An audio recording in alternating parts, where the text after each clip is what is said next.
कोलकाता में ममता बनर्जी के धरने को 12 घंटे से ज्यादा का वक्त बीत चुका है। वहीं दूसरी तरफ ममता के समर्थन में आई तमाम विपक्षी पार्टियां करीब घंटे भर बाद यानी 10:30 बजे दिल्ली में करने जा रही हैं एक बैठक। इसमें सीबीआई के बहाने मोदी सरकार पर हमले के लिए सियासी दल आगे की रणनीति पर भी विचार करेंगे। शाम 5:30 बजे विपक्षी पार्टियां मुख्य चुनाव आयुक्त से मुलाकात भी कर सकती हैं। ये इस वक्त बड़ी खबर आ रही है। और वहीं सुप्रीम कोर्ट का रुख सीबीआई भी करेगी। जांच में सहयोग नहीं कर रही राज्य सरकार, इस बात को लेकर अपनी याचिका सुप्रीम कोर्ट में लगाएगी। तो नजरें हमारी सुप्रीम कोर्ट की तरफ भी रहेंगी कि वहां से किस तरह का मैसेज या निर्देश सामने आते हैं, क्योंकि टकराव की स्थिति लगातार बनी हुई है पश्चिम बंगाल में। मनोज्ञा लगातार मौजूद है, पूरी खबर पर नजर बनाए हुए हैं। मनोज्ञा, अभी कोई ताजा तस्वीर वहां से या कोई नई हलचल?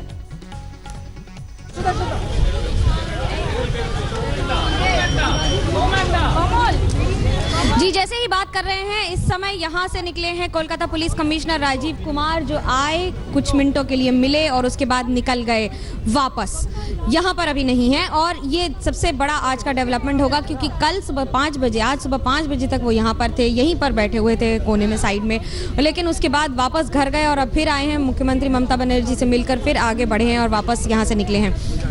इन सारी बातों के बीच में एक और जहां सीबीआई वर्सेस कोलकाता पुलिस है, वहीं बीजेपी वर्सेस तृणमूल कांग्रेस है और वहीं उसके साथ साथ आज सारे विपक्षी दल एक साथ एकजुट एक मंच पर आने की कोशिश कर रहे हैं। कोलकाता में ही ना सही बल्कि इलेक्शन कमीशन में भी आज जहां सिग्नेचर करके सारी पार्टीज एक साथ मिलेंगी, उसका इफेक्ट, बंगाल का इफेक्ट वहां पर भी पूरी तरह दिखेगा, न सिर्फ ईवीएम में बल्कि बाकी सारे कारणों में, सीबीआई के डेवलपमेंट्स में भी।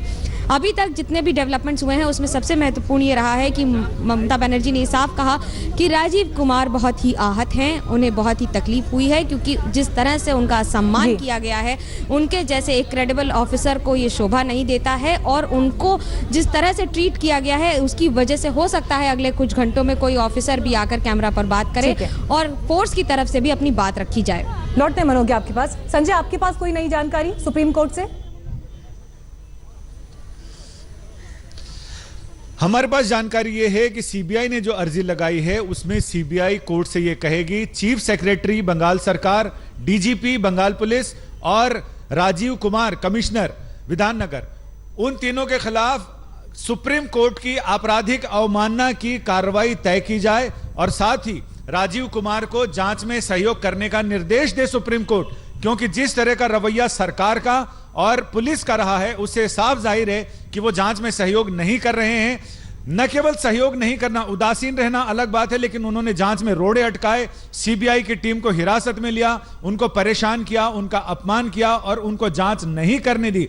इसमें सरकार भी उतनी जिम्मेदार है जितनी पुलिस है, यानी सबके खिलाफ आपराधिक अवमानना की कार्रवाई सुनिश्चित की जाए और इसके साथ ही राजीव कुमार कमिश्नर को यह निर्देश दिया जाए कि वो जांच में ईमानदारी से और पूरी तरह से सहयोग करें। अब देखना यह है कि 10:30 बजे जब सुप्रीम कोर्ट की बेंच बैठेगी चीफ जस्टिस की, उस समय बंगाल सरकार भी जाहिर है कि वहां रहेगी और अपना बचाव करेगी, अपने पक्ष में चीजें देंगी, लेकिन सुनवाई किस दिशा में आगे बढ़ती है देखना बहुत ही दिलचस्प होगा इस बार। इस सर्द सुबह में ये जो गर्मी हरारत बढ़ रही है, इसका सबको इंतजार है। लौटेंगे संजय आपके पास। कांग्रेस पार्टी से हमारे साथ इस वक्त मोहम्मद खान भी मौजूद हैं। खान साहब, ये बताइए कि राहुल गांधी ट्वीट तो कर रहे हैं कि ममता दीदी के साथ हैं, समर्थन करते हैं, सरकार के खिलाफ ये लड़ाई है, इस रवैये के खिलाफ, लेकिन क्या मंच पर भी दिखाई देंगे राहुल गांधी?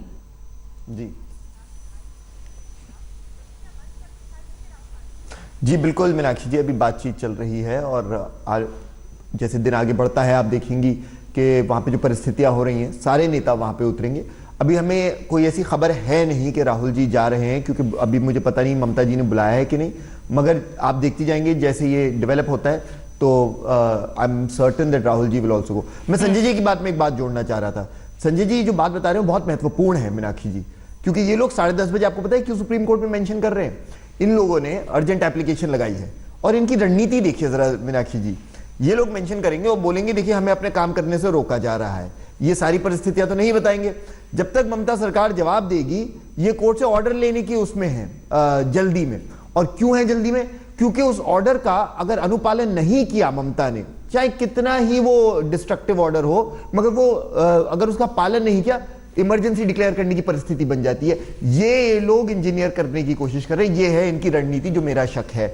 दूसरी बात मैं आपको बताता हूं, मैं आशुतोष जी की बात सुन रहा था, उन्होंने बड़ा सही कहा, इनका दोगलापन देखिए भाजपा का। आज ये विक्टिम बने खड़े हैं। भाजपा सरकार जो है जितना दुरुपयोग किया है सीबीआई का और बाकी संस्थाओं का, किसी सरकार ने इससे पहले नहीं किया, किसी सरकार ने। मैं पूरी जिम्मेदारी के साथ ये कह रहा हूं। मैं एक मिसाल देता हूं आपको जल्दी से। उन्होंने आपको हिमांशु बिस्वा शर्मा की मिसाल दी, बिल्कुल सही मिसाल दी। बुरा भला कहते थे उन्हें, उन पे कई तरीके के आरोप लगाते थे। लुई बर्जर स्कैम में भी आरोप लगाया, गंगा स्नान कर ली, पवित्र हो गए भाजपा में आके। एसएन कृष्णा दूसरी मिसाल है, जयंती नटराजन तीसरी मिसाल है, चौथी मिसाल अमित शाह है जिनके केस में अपील ही नहीं डाली सीबीआई ने। पांचवी मिसाल वो नेता है कर्नाटक में, वो जो माइनिंग ब्रदर्स थे ना, दो भाई, के बीच 2019 की लड़ाई में विपक्ष का चेहरा, जो अब तक सवाल उठता था कि विपक्ष का सबसे बड़ा चेहरा कौन सा होगा पीएम पद की रेस में, तो राहुल वर्सेस मोदी नहीं, ममता वर्सेस मोदी हो जाएगा। इस बात को लेकर क्या सोचते हैं? मीनाक्षी जी, मैं एक बात बोलूं जी, मैं इस बात पे एक बात बोलता हूं। देखिए, आज जो हालात हैं, जो चीजें हो रही हैं, ये डिबेट मुद्दों का है फ्रैंकली, और अभी वक्त नहीं है हम अपना राजनीतिक स्वार्थ आगे लाएं और बोले नहीं जी हमें चुनाव में अपनी शक्ल आगे करनी। आज संस्थाओं की लड़ाई है, संविधान की लड़ाई है, और राहुल जी ने हम सबसे कहा है इस लड़ाई में भैया हम सबको साथ खड़ा होना अनिवार्य है। और आप यही देखिए कांग्रेस पार्टी अभी राजनीति नहीं करेगी, अभी साथ खड़ी रहेगी सारी विपक्षी दलों के साथ। घनश्याम तिवारी जी, विपक्ष का सबसे बड़ा चेहरा अब निर्विवाद रूप से ममता बनर्जी ही होंगी, कम से कम इस लड़ाई के बाद, क्योंकि उनकी अगुवाई में ही ये पूरा प्रदर्शन हो रहा है और आज सब उनके मंच पर मौजूद होंगे। देखिए, ये कोई राजनीतिक कार्यक्रम तय नहीं किया गया था। ये जब स्पष्ट हुआ कि एनडीए का सबसे बड़ा चेहरा सीबीआई होने वाली है और इस तरीके से होने वाली है कि वो राज्य सरकारों को तंग करेगी, चुनी हुई सरकारें जो लोकतंत्र की मुखिया हैं, उन सरकारों को किसी न किसी षड्यंत्र के माध्यम से वहां पर राष्ट्रपति शासन लगाने का क्या प्रयास किया जाएगा। तो ये लाजमी है कि जो भी लोग देश में, चाहे वो मीडिया हो या विपक्ष की पार्टियां हो, जो लोकतंत्र को मजबूत करना चाहती हैं, वो एक मंच पर खड़े रहें। तो आज का दिन मोदी वर्सेस सीबीआई वाला दिन है। ये आज का दिन जनता 2019 में किसको वोट करेगी उसका दिन नहीं है। अभी तो सवाल ये है कि आदित्यनाथ जी जो केरल में जाते हैं तो कहते हैं लव जिहाद की समस्या है, कर्नाटक में वहां के मुख्यमंत्री जी कहते हैं साबित करो तुम मुझसे बड़े हिंदू हो। जिन राज्यों में वो चुनाव के प्रचार के लिए गए, एक राज्य में उन्होंने विकास की कोई बात नहीं की। जो व्यक्ति सरासर हेट के एजेंडे का प्रचार पूरे भारत में कर रहा है, उसको अगर किसी कार्यक्रम में जहां भीड़ नहीं जुटी थी नहीं जाने दिया गया, तो इसका इतना बड़ा इस चीज को बवंडर में बना देना कि सीबीआई के 40 लोग पहुंच जाएं। और जिस तरह की तस्वीरें सामने आई, हमने आलोक वर्मा जी के घर से तस्वीरें देखी थी कि किस तरह से आईबी के लोगों को पुलिस लेके जा रही थी, अब सीबीआई के लोगों को पुलिस लेके जा रही है। ये जो टकराव है, ये राजनीतिक टकराव नहीं है, ये संस्थाओं का टकराव है। तो वो सवाल तो फिर राज्य सरकार के ऊपर भी उठ रहा है ना कि क्या एक बैलेंस बनाने की कोशिश करनी चाहिए थी या नहीं चाहिए थी, क्योंकि यहां से जो सेंटिमेंट डेवलप होकर आगे जनता के बीच जाएगा, वो किस तरह का मैसेज लेकर जाएगा। गौतम लहरी जी, वेस्ट बंगाल की जनता के मन में इस वक्त क्या चल रहा होगा? देखिए, जब वो मुख्यमंत्री को धरने पर बैठे देख रहे हैं, पुलिस कमिश्नर को धरने पर बैठे हुए देख रहे हैं, ये तो मैं यही देख रहा हूं कि ये जो जगह जहां पे ममता धरना पे बैठी है, इनके लिए बहुत ही महत्वपूर्ण है। ये एक प्रतीकी हो गया है। 2006 में सिंगूर मसले के ऊपर ममता यही स्थान पे 26 दिन के लिए अनशन पे बैठी थी। ममता वही जगह पे है जो उनके साथ उस दिन खड़े थे। वही एमपी जोला सिंह को मैं बगल में देख रहा हूं कि वही सेम सिचुएशन अभी आ गया है। जो 2006 से जो मूवमेंट शुरू किया, उसके बाद बंगाल में लेफ्ट को हटा के उन्होंने सत्ता में आया। तो शायद ममता को लगता है कि यही जगह, यहीं से मोदी के खिलाफ लड़ने के बाद शायद केंद्र से मोदी को हटा पाएंगे। तो इसलिए बंगाल का जनता तो चाहते हैं कि जो लोग शारदा में इन्वॉल्व है उसको जरूर कुछ न्याय होना चाहिए, उसके ऊपर विचार होना चाहिए, लेकिन सही ढंग से होना चाहिए। इसमें गलत मैसेज जा रहा है कि सरकार चुनाव का पहले जानबूझ के कुछ कर रहा है, ये मैसेज जा रहा है। ये मैसेज एक्चुअली जो इंक्वायरी होना चाहिए था उसका एक्चुअली नुकसान पहुंचा रहा है। देखिए, पहली बात तो ये कि जो राज्य सरकार में, हिंदुस्तान एक ऐसा देश है जहां पे मजबूत नेताओं को उनकी बहुत तारीफ की जाती है। ममता बनर्जी का जो पूरा का पूरा इमरजेंस है पश्चिम बंगाल में, वो जब बहुत जूनियर नेता थी उस वक्त भी कांग्रेस आला कमान से लड़के और सीपीएम के डंडे खाकर वो वहां पे खड़ी हुई हैं। इसलिए लगातार उनको लोगों को लगता है कि लेकिन विपक्ष में होना और सत्ता में होने में फर्क है ना। वही मैं आपसे कहना चाहता हूं कि ये जिम्मेदारी केंद्र सरकार की है।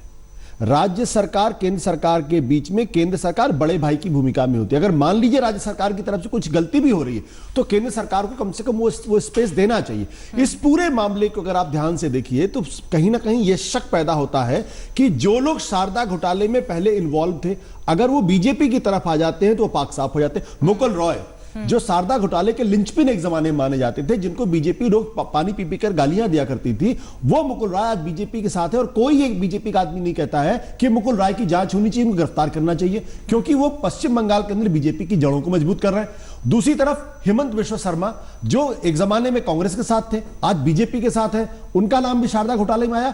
उनके खिलाफ कोई एक शब्द नहीं बोलता है, ना उनके खिलाफ जांच की बात की जाती है और वो नॉर्थ ईस्ट के बेताज बादशाह की तरीके से बनते हैं। तो ऐसा तो नहीं हो सकता कि शारदा घोटाले में सिर्फ तृणमूल कांग्रेस के लोग ही फंसे हैं, उसमें वो लोग भी फंसे हैं जो आज भारतीय जनता पार्टी के साथ है और भारतीय जनता पार्टी में बहुत मजबूत स्थिति में है। लेकिन बीजेपी का कोई भी आदमी, कोई भी सीबीआई उनसे पूछताछ बात क्यों नहीं करती है? ये सवालों के घेरे में ये बात और ये बड़ी बात। लेकिन इसी बीच देखिए ये अहम तस्वीरें हमें जो पश्चिम बंगाल से मिल रही हैं, जहां पर हावड़ा में ये ट्रेन रोकी गई है और टीएमसी समर्थक सड़कों पर हैं। इस तरह की घटनाएं पहले भी हमने आपको दिखाई और ये एक बड़ा सवाल यहां पर ये है कि अभी अगर मुख्यमंत्री धरने पर है, पुलिस कमिश्नर धरने पर है, कैबिनेट की बैठक भी इसी धरने पर हो रही है और ऐसे में राज्य की सुरक्षा व्यवस्था बिगड़ती है तो कौन उसकी जिम्मेदारी लेगा? पब्लिक प्रॉपर्टी को नुकसान पहुंचाया जा रहा है तो इसका जिम्मेदार कौन होगा?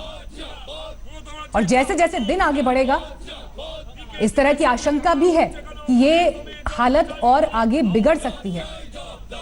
तो कई अहम डेवलपमेंट दिल्ली से लेकर